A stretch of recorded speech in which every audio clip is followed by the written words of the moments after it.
The D500 is a resurrection of Nikon's semi-pro, top-end APS-C line. As the much-anticipated replacement of the D300S, it does not disappoint. The D500 features a 153-point autofocus system, 99 of which are cross-type. The autofocus points are linked to a 180,000 pixel metering sensor, providing class-leading subject tracking. With continuous shooting speeds of 10 frames per second and a 200-shot RAW buffer, the D500 is aimed at action photographers who don't mind the smaller APS-C sensor format and might even appreciate the extra reach. SnapBridge, a continuously connected Bluetooth wireless system, makes for simple image transfer to a smart device. Other features we love about the D500 include excellent dynamic range and high ISO image quality, a tilting 2.3 million dot touchscreen, and the addition of an autofocus fine-tune auto-adjustment system for calibrating lenses. The D500 can capture 4K ultra-high-definition video, but it has a crop factor of 2.25 times. Another thing to note is that there's no built-in flash. The Nikon D500 is aimed at enthusiast photographers, but its impressive autofocus coverage and tracking, low light performance, speed and accuracy mean that it should prove equally useful to many professionals. For more information about the Nikon D500 and all things photographic, head to dpreview.com.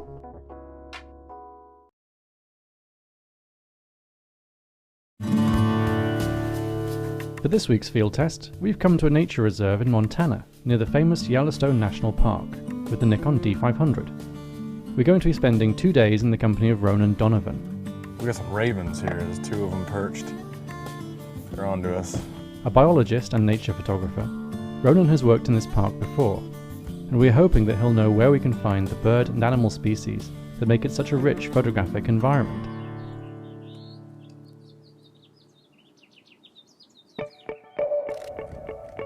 My name is Ronan Donovan, and I'm a visual storyteller that works for National Geographic magazine. There's a real marriage between photography and science for me. The idea of storytelling and conservation, the 2 things are really important in the work that I do. I did 2 summers around the state of Montana, conducting surveys for basically everything that you don't hunt. So amphibians, reptiles, small mammals, bats, birds. I started out as a wildlife biologist. I did field biology for about 10 years. And when I wasn't conducting surveys for the state, I was out playing with my camera and practicing. You know, it's about knowing your subject. I think that the most successful wildlife photographers that I looked up to are some that also were wildlife biologists in the beginning, and then they transitioned into photography. I didn't know about making a career of this. I had no plans of that. And over the course of 10 years, it progressed into that for me. It's one of those lessons where you make your passion your work. I'm still just a crappy businessman. So this valley is unique in that it's kind of nestled in between these 2 mountain ranges, one to the north and one to the south. And they're big ranges that they hold wolves and elk and grizzlies and the big megafauna that we still have in North America. We're in a really unique area. We're within the Greater Yellowstone ecosystem at a wildlife refuge. It's a big grassland complex, sagebrush with some streams and creeks running through that are lined with willows, so it's a good place for moose that'll browse. And it's a photographer's paradise in many ways. Perfect area for nesting because everything can just tuck up into these little reed islands. This is an arid area. What I need in the camera for wildlife photography, it's got to have really fast autofocus. It's got to have, durability in the body, weather sealing, and it's got to have a high frame rate. The 20 megapixel D500 is Nikon's most professionally oriented APS-C DSLR yet. Capable of shooting at up to 10 frames per second, the D500 is fast, tough, and highly advanced, making it a perfect companion for virtually any kind of photography. At the heart of the D500 is a 20 megapixel APS-C sensor, giving an effective focal length increase of 1.5 times. If the 1.5 times focal length increase doesn't get you quite close enough, 20 megapixels is easily enough resolution to allow for cropping. We're only using full-frame lenses on this shoot, because we'll need that extra reach to capture birds and other small animals from a distance. With a fast XQD card installed, at 10 frames per second, the D500's burst depth is incredible, even in RAW mode. I didn't bring the manual, did you? Oh, I thought you were the manual.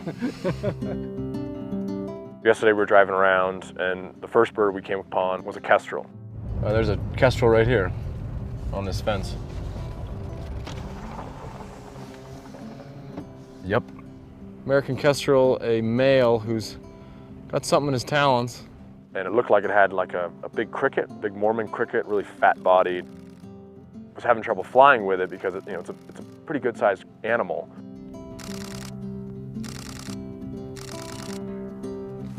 It's a challenging bird to photograph. They're our smallest falcon that we have in North America, and incredibly agile, quick moving in the air. One of the most impressive technologies that the D500 brings to action and wildlife photography is its autofocus system. In 3D AF tracking mode, all 153 of the D500's autofocus points work with the camera's 180,000 pixel metering sensor to identify and track a subject as it moves around the frame. Another bird we saw was Swainson's hawk, and the Swainsons ended up taking off and doing a really nice arc, flying right overhead. Got some really nice, frame-filling shots of the Swainsons. Capturing a sharp photo of a bird flying against a blue sky is easy for most DSLR AF systems, but a low-level flyby against a cluttered, similarly colored background is a different matter altogether. One of the main things that impressed me about it was the giant swath of autofocus points. Essentially, your whole viewfinder is an autofocus point that's picking up where this bird is.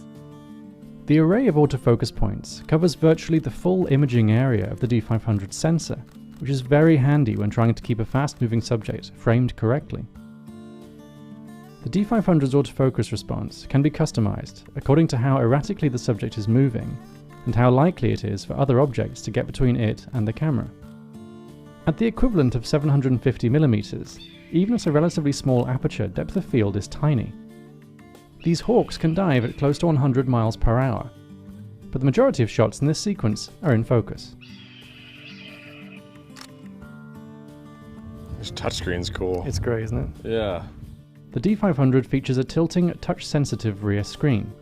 The touchscreen is perhaps most useful when it comes to quickly flipping through and zooming into images in review mode. I think the biggest issue is that I need an ND filter, and the only one we have is on your camera right now, filming me. But anyway, let's see what we have. Want it? Sorry? Want it? Do you mind? Do you not need it? I mean, for the shot, you can do it. The D500 offers a solid video feature set, including 1080 60p movie recording and 4K. 4K footage can be captured at up to 30p, but in this mode the field of view is cropped by a further 1.5 times, which adds up to a total crop factor of 2.25 times. I'm enjoying here the grass, which is just getting blown by the wind a lot, so going down to a really slow shutter speed, a 20th of a second, and trying to get a little bit of motion here. We had a really nice situation yesterday evening. Sun had already set, we're heading back, and we came upon this lake that had true trumpeter swans on it. 100 years ago, they were thought to have been extinct. They were, a big bird for market hunters, and they were hunted out, and there was only a couple places left in the United States where these birds were found. So it's really low light at this time. We're shooting at, 3200 ISO. My shutter speed was an eighth of a second, so I'm shooting basically panned action, waiting for some movement.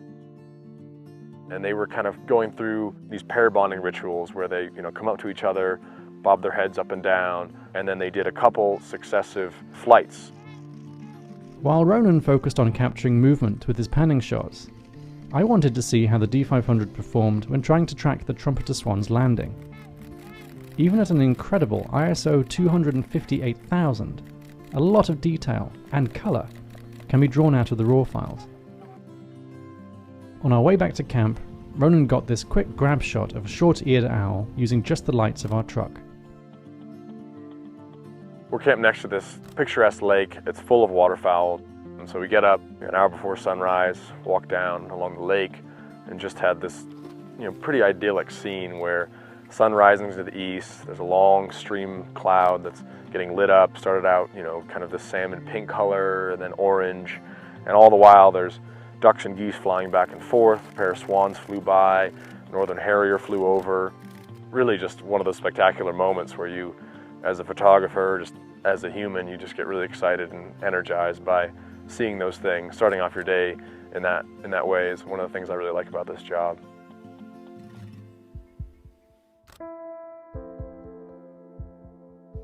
My goal with the photography and the stories that I produce is to get invested in it, not just take what is given to you, it's to ask questions.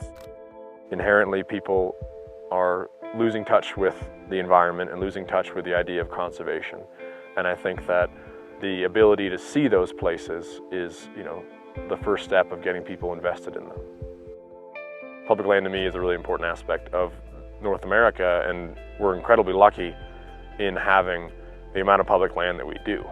Half the United States is public land, and that's a big deal. The more people experience public lands and wild places, then they're going to be connected to it, and they're going to want to have a voice in how it's used in the future. When photography is done right, that is the goal.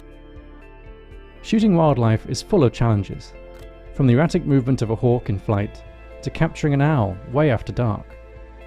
Fortunately, Ronan knows this area and its fauna so well that we were able to plan our shooting locations and take full advantage of the D500's 1.5 times crop to get in close without disturbing the animals that we found. But even when we weren't shooting bursts of frames at long focal lengths, the D500 proved an ideal companion for this trip, and both Ronan and I came away with some great shots. For DP Review, I'm Barney Britton. Thanks for watching.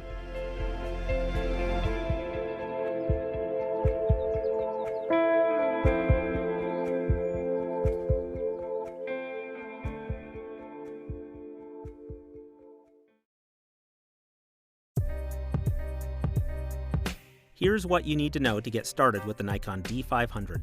In the box, you'll find the camera, a battery, a charger, neck strap, USB cable, and documentation.